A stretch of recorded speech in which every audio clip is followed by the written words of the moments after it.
علم القرآن خلق الإنسان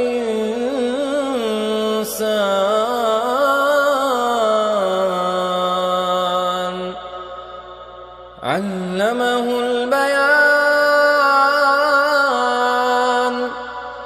الشمس والقمر بحسبان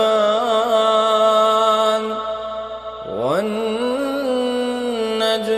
والشجر يسجدان والسماء رفعها ووضع الميزان ألا تطغوا في الميزان وأقيموا الوزن بالقسط ولا تخسروا الميزان والأرض وضعها للأنام فيها فاكهة والنخل ذات الأكمام والحب ذو العصف والريحان فبأي آلاء ربكما تكذبان خلق الإنسان من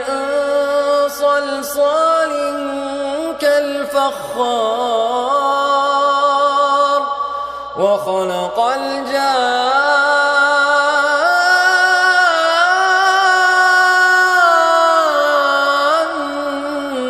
من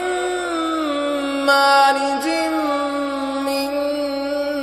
نار فبأي آلاء ربكما تكذبان رب المشرقين ورب المغربين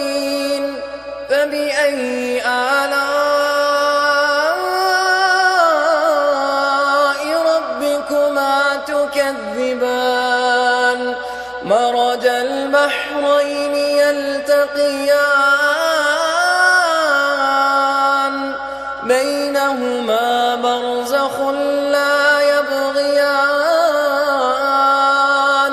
فبأي